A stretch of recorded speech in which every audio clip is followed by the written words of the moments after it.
Welcome to Naked Trading. My name is EJ. Last week, we talked about currencies and how they are formed. We gave a typical example of NZD, and we said that of the three letters, the first two letters represents the name of the country, while the last letter represents the country's currency. So in the case of NZD, NZ stands for New Zealand, while D stands for the dollar. We also looked at USD, where US stands for United States and D stands for dollar. If you look at the GBP, GB stands for Great Britain, while P stands for the pound. We also looked at buying and selling as a tug of war. So the currency pairs are constantly at a tug of war. Which one appreciates, which one depreciates. And through this process, that's how you make money, if you can predict which price is going to appreciate or depreciate. Not predict. Let's say if you can be sure, analyze, and can forecast. We also looked at categories of the Forex pairs, which we talked at the major categories. We looked at the crosses, we looked at the exotics. We also went into discussing the G10 currencies. We looked at the BRICS currencies. We represented Brazil, Russia, India, Indonesia, China, and South Africa. Today, we're going to be looking a lot into what happens in the Forex market. So the Forex market size and its liquidity. It is worthy of note that the Forex market works over a 24-hour period, and the market is being traded electronically and not in a central location. Now, if you compare that with the New York Stock Exchange or the London Stock Exchange, there is actually a physical location and a central location where you can walk in. So there is a trading session. That's why they actually close at the end of the day and they resume the next day, which doesn't apply to the Forex market, which it doesn't have a central location and trades everywhere all around the world. All you just need is an internet connection and a device, mobile phone or a laptop. We also look at the Forex size and its liquidity, looking at this market we've been talking about, being traded globally by a number of individuals and organizations. The participants can quickly determine what they want to trade depending on the trading conditions, the attractiveness of the prices, and the reputation of the trading counterparty. And this party takes the opposite side of the trade. So, of course, for a trade to continue, there have to be two parties. And as you have seen in the charts, the USD is the most widely distributed currency, and of course it's the most actively traded currency in the world with a percentage of 84.9%. All right, moving down, if you look at that statistics, you can say that the dollar is the king of the Forex market, knowing fully well that it has 89.5% of all transactions. It is followed by or seconded by the euro, which is 39.1%, while the yen comes in at the third place with 19%. So the major currencies are hogging the top spots of this list. If you already know the major currencies, so you know why we say the major currencies are taking the top spot of the list. So if USD is one half of every major currency, you already know what a major currency is. A major currency must have the US dollar as part of that pair. So if US dollar is part of every major currency, or it comprises 75% of all trades, then it is a must that one must pay attention to the US dollar, which is why we repeat, the US dollar is the king of the Forex market. if you take a closer look at the chart, you will see that there are vivid reasons why the US dollar remains the king. That even the International Monetary Fund says that the US dollar comprises of 62% of the world's official foreign exchange reserve. So the foreign exchange reserves are assets that are held by the central bank. They are held in reserve by the central bank in foreign currencies. Because the big boys, the high-level investors, the hedge funds, the central banks all own the USD. Of course, they have to pay attention to it.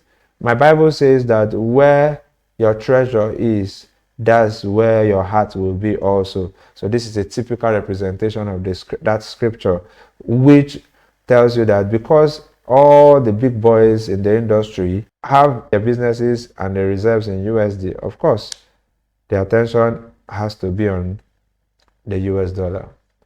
More reasons why everybody is running after the US dollar, having the focus on the US dollar, is because the United States economy is the largest economy in the world. The reserve currency of the world is the US dollar. The largest, most liquid financial market is in the United States. They have a very stable political system, and the military superpower of the world is the United States. So these reasons help you know where to focus and tells you more why USD is the king. Speculation in the Forex market. The simple way to explain speculation is that everybody that trades the market speculates just to anticipate or to trade the short-term price movements of the currencies. So anytime we talk about speculation, the reason why market is really moving, the reason why the liquidity is high, because people are always eager to trade the Forex market because of the short-term price movement. This does not directly refer to retail traders, because retail traders cannot actually cause a price movement in the Forex market. Facts has it that it takes about $1 million to move the euro-dollar pair by 1 pip. As we move forward, you get to know what a pip means. And so it means to move a dollar from 90 to 90.1 or 90.001 will cost about $1 million. And no retail trader has such funds. Let's move forward. The scale of the Forex market means that liquidity, which is the amount of people buying and selling, the volume. Of course, we talked about liquidity. Liquidity has to do with the amount of people buying a particular currency at a particular point in time, buying and selling of a particular currency at a particular given time, and the volume which is traded at that point in time. Of course, this makes it easy for anyone to buy and sell currency, because if there is no liquidity, you would have to wait for someone to sell to you after you have clicked the buy button. So let's assume that I want to buy a laptop and I don't have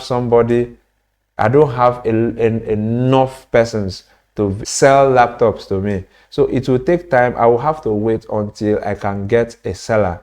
But if you walk into a computer village or a computer store where a lot of persons are selling, you have choices, and of course it will be easy for you to pick a laptop and leave. That's the same method. That's what applies to the currency market. Because of liquidity, you can easily run your transactions. You click a buy, and at the other end of the computer there is somebody selling, matching that sell. It is not done manually, but it is done automatically because a system has been created.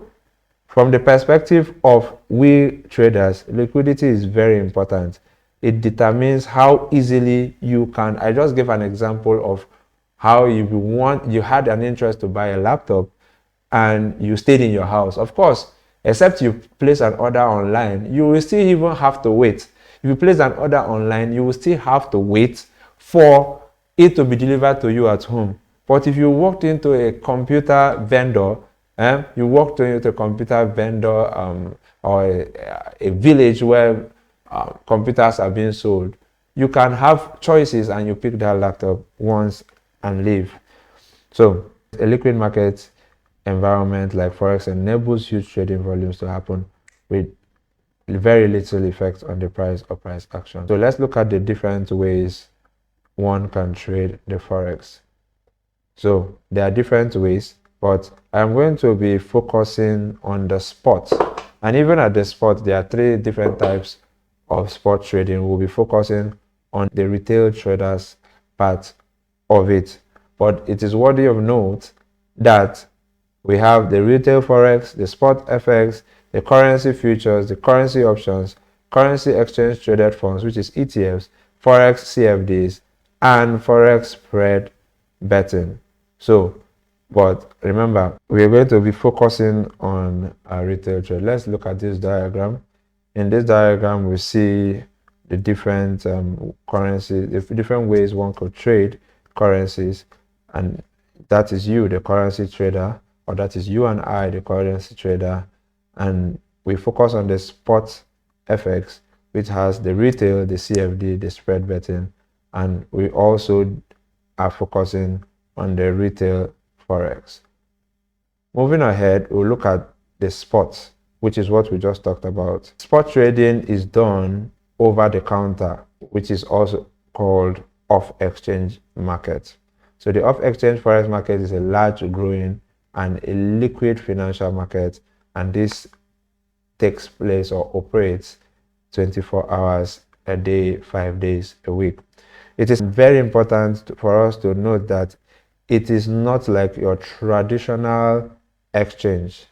It is not like your traditional exchange where there is a central location or a designated point where you can walk to and exchange one currency for another. Instead, it is done online, and all you need to do is get connected via a broker or via a broker. So a customer trades directly with a counterparty, and this counterparty is not like you're going to meet somebody directly. We're going to explain as we move forward. So most trading is conducted electronically. We have said that already. So we have an intermediary, which is also called an inter-dealer, which stands ready to buy and sell currencies at any time with his clients. But this inter-dealer is not a fellow retail trader. Now, all these inter-dealers are most times the banks, the insurance companies, the pension funds, large corporations, and other financial institutions that have access to high liquidity. They are institutions that trade in large quantities. They have high net worth. Like I said, retail traders can't move the foreign exchange market.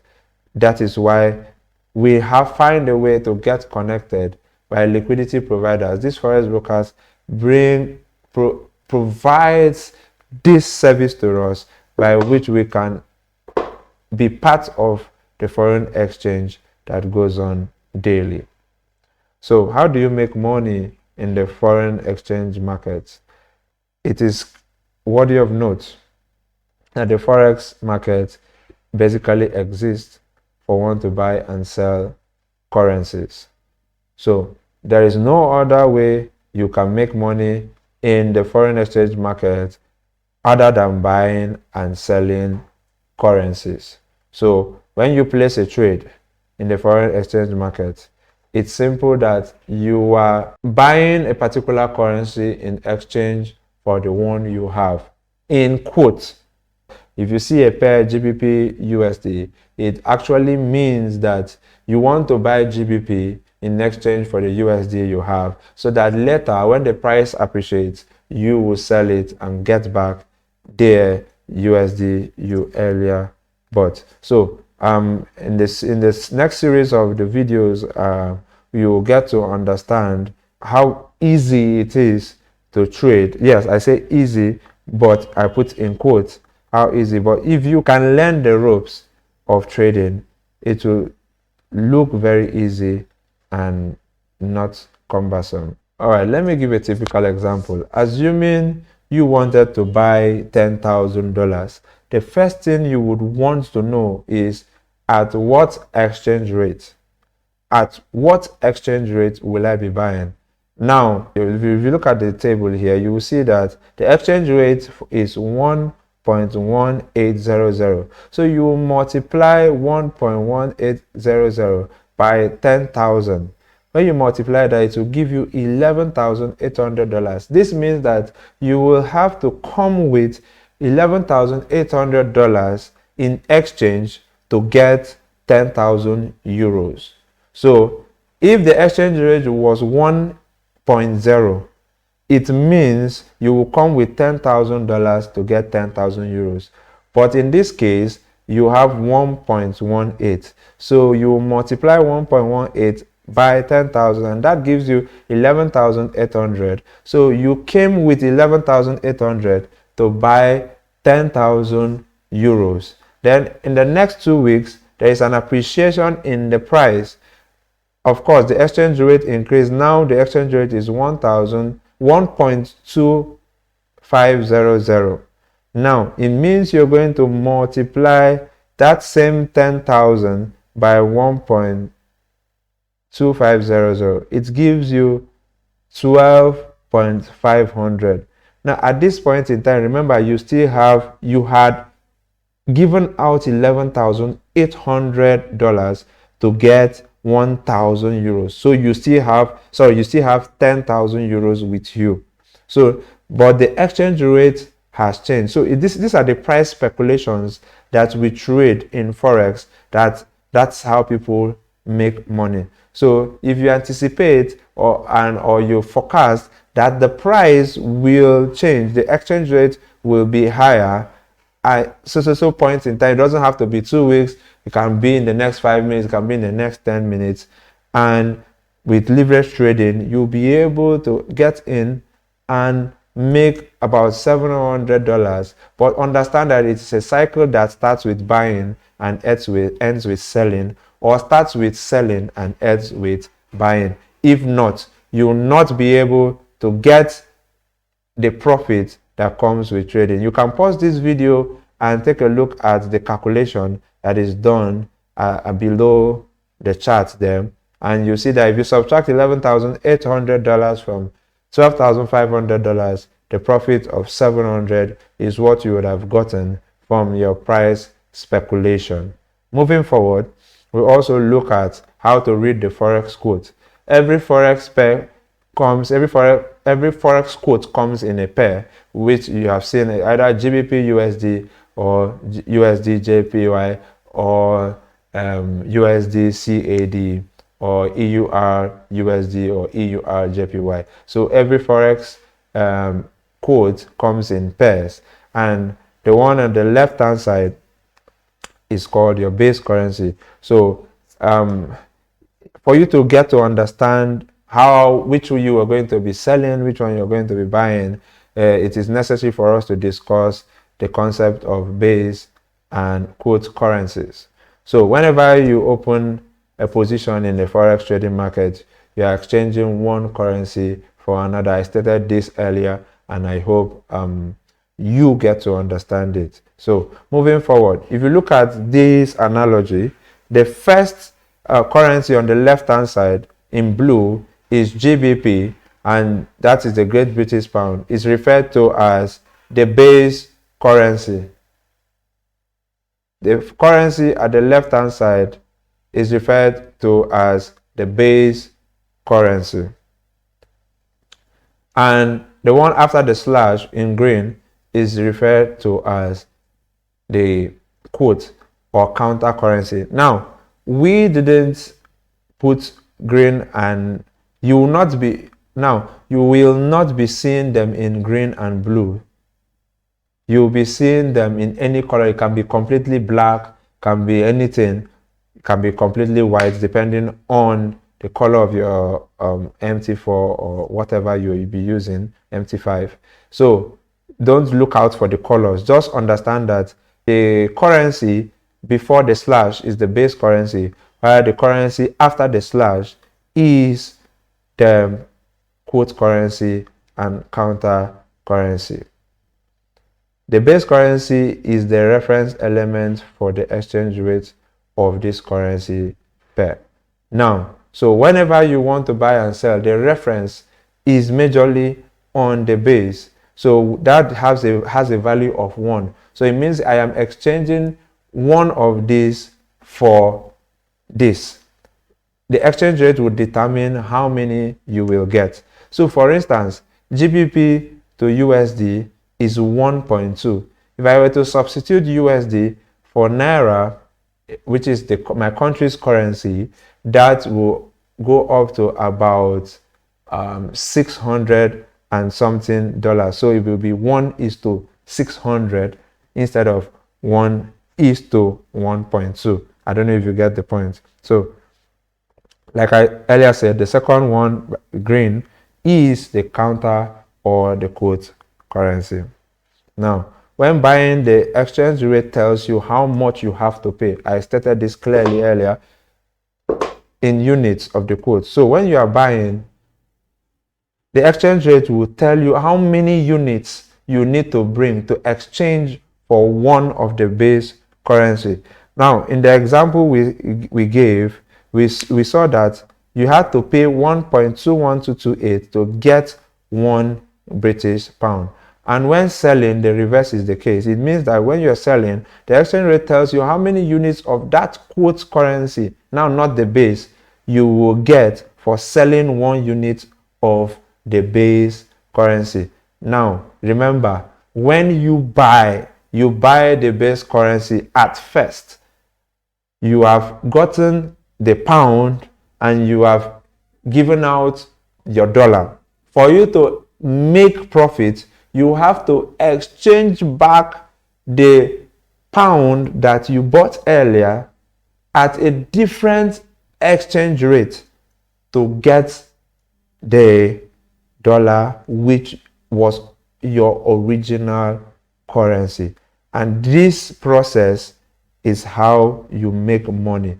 This is the process you go through to make money in the foreign exchange market. Now, with so many currency pairs to trade, the question will be, how do forex brokers know which currency to list as the base currency and the quote currency?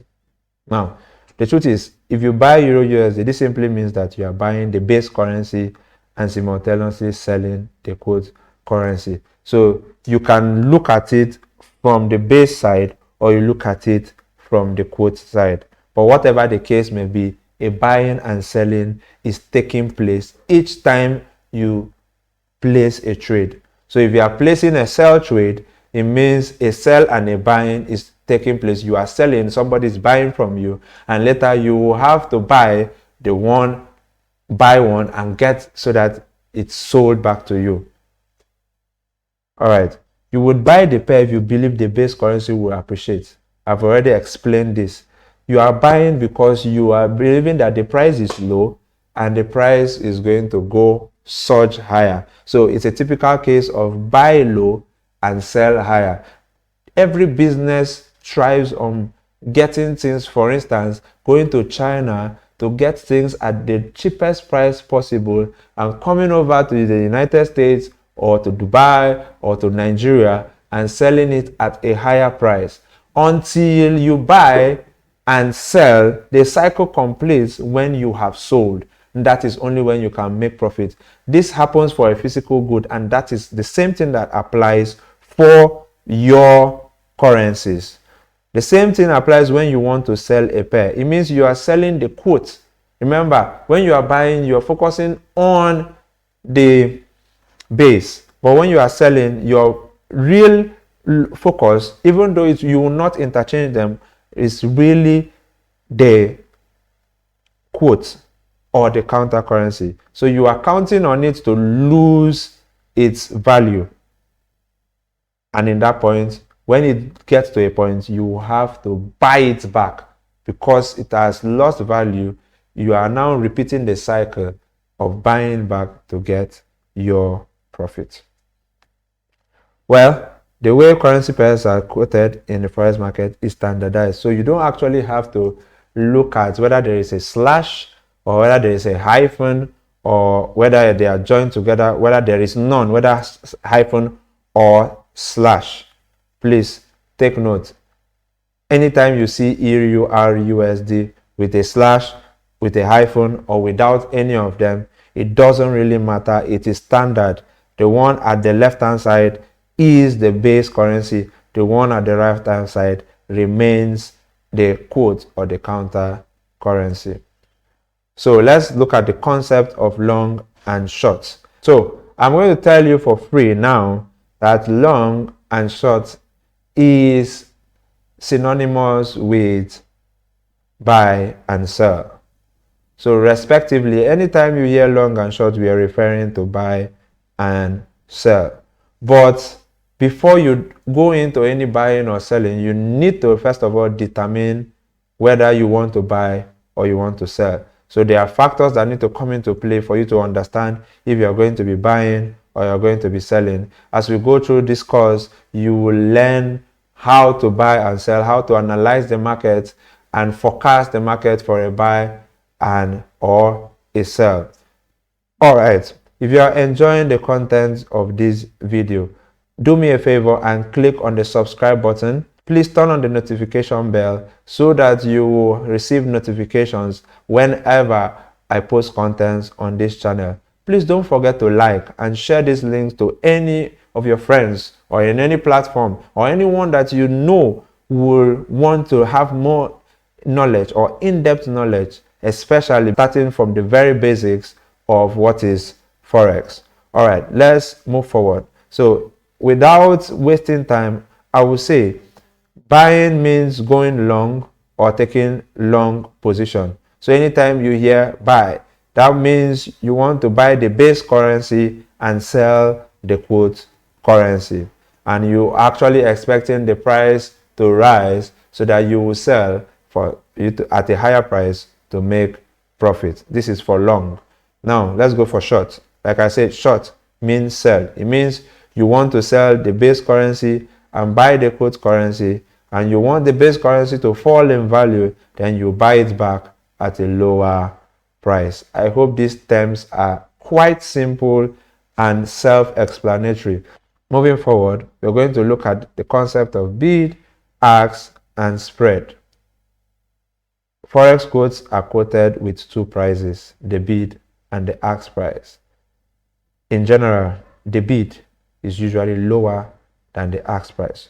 So the question is, what is a bid price and what is an ask price? So a bid price is the price at which a broker is willing to buy the base currency. Please take note of the focus. The bid price is the price a broker is willing to buy. This means the bid is the best available price at which you, the trader, is willing to sell. So the broker has set his price. This is the price I am willing to buy.